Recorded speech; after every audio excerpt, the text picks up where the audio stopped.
14.2. That is the average handicap of an American golfer in 2024, according to the USGA's own index data. Write it down. We are coming back to it. Now consider what happened in the 30 years it took to get there. TaylorMade introduced the metal wood in the 1970s and promised it would change the game. It was followed by oversized titanium heads, then adjustable hosels, then carbon crowns, then face inserts engineered in aerospace laboratories, then artificial intelligence-designed club face geometry.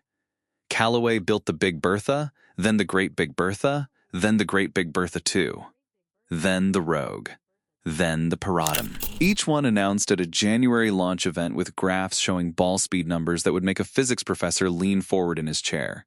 The average American golfer's handicap in 1991 was 16.1. 30 years of titanium and carbon fiber and computational fluid dynamics and machine learning later, it sits at 14.2. 2 strokes. That is what 30 years and an estimated $100 billion in consumer equipment spending bought the average golfer. 2 strokes. And even that number is contested, because a portion of that improvement almost certainly belongs to GPS rangefinders, launch monitors, better instruction, and the simple fact that more skilled players now formally register a handicap. The equipment may have contributed almost nothing. There is a simple explanation most people reach for immediately. The courses got harder. The golfers got older. The weather, the economy, the pandemic. Except none of them hold when you look at the data carefully. The most honest answer is the one the industry has spent 30 years making sure you never think too hard about. Remember that number, 14.2.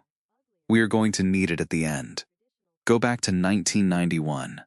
TaylorMade's metal wood has just changed the face of the market.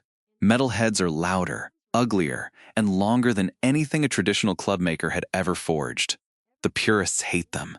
The public buys them in millions. And here is where the arms race begins. Because the moment one company proves that technology sells clubs, every company in the industry has to race to prove their technology sells more of them. Callaway releases the Big Bertha in 1991 with a marketing campaign built around a simple idea: bigger face, more forgiveness, lower scores. Ordinary golfers respond the way consumers always respond to that kind of promise. They open their wallets. But here's what happens to a company once it stakes its identity on the promise of performance gains. It can never stop. The moment next year's driver is not demonstrably better than this year's driver, the entire logic of the marketing collapses. So next year's driver is always better. The charts always show more ball speed.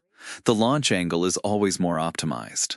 The moment of inertia is always higher. The language gets more technical with every generation so that the claim becomes harder to challenge. Remember this word, iteration, because what the industry calls innovation, an engineer would call iteration. The distance gains from the first generation of titanium drivers to the last were enormous. The distance gains from the 15th generation of carbon composite drivers to the 16th are measured in fractions of a yard and tested under conditions no amateur golfer will ever replicate. But the price keeps climbing. The average driver in 1995 cost under $200. The average premium driver today costs $550. Some flagship models exceed $600. Adjusted for inflation, the golfer is paying roughly twice as much for a club whose real-world performance advantage over its predecessor is, in most peer-reviewed studies of amateur ball striking, statistically indistinguishable. Now here's the question everyone asks at this point. What about the fitting revolution? What about launch monitors, TrackMan, custom shafts, the entire custom fitting industry that did not exist 30 years ago? It is a fair defense, and it is the industry's best one. Custom fitting is genuinely valuable. A golfer swinging a driver built for their swing speed and attack angle will outperform a golfer swinging whatever was on the display rack. That is real. But fitting is not a product. It is a service. And the equipment companies do not make money from the fitting. They make money from selling you the club the fitting recommends. The fitting revolution did not democratize performance. It gave the industry a more sophisticated way to convince you that this specific model, in this specific loft, with this specific shaft, is the one that will finally unlock the game for you. Meanwhile, the data sits there quietly. 14.2. There is a company that understood this dynamic early and made a different decision. You will find its name in almost none of the breathless launch event coverage. You will not find it bidding against TaylorMade in a flashy product war. Remember this name: Ping. Ping was founded by a Taiwanese-American engineer named Karsten Solheim in his garage in Phoenix in 1959. He was trying to solve a specific engineering problem. Putters were poorly balanced and inconsistently weighted. He fixed it.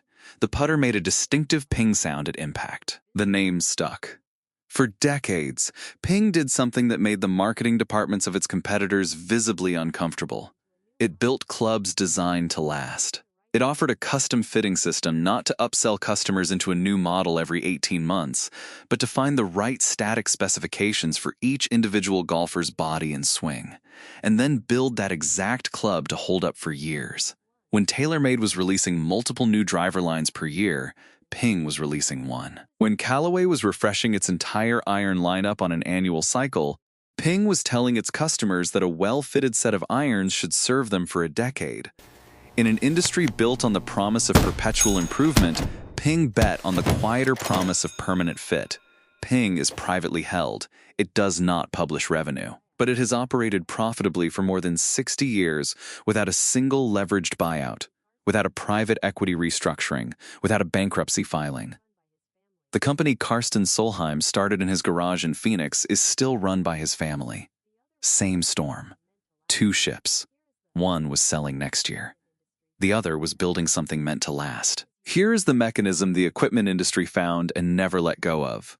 Golf is uniquely susceptible to equipment placebo. Unlike tennis, where a beginner picking up a racket can feel within a few weeks whether their game is improving, golf has a handicap system that masks short-term performance variation behind a rolling average. A golfer can play badly for 2 months, blame their equipment, buy a new driver, play well for 3 rounds because their confidence is restored, and conclude the driver was the answer.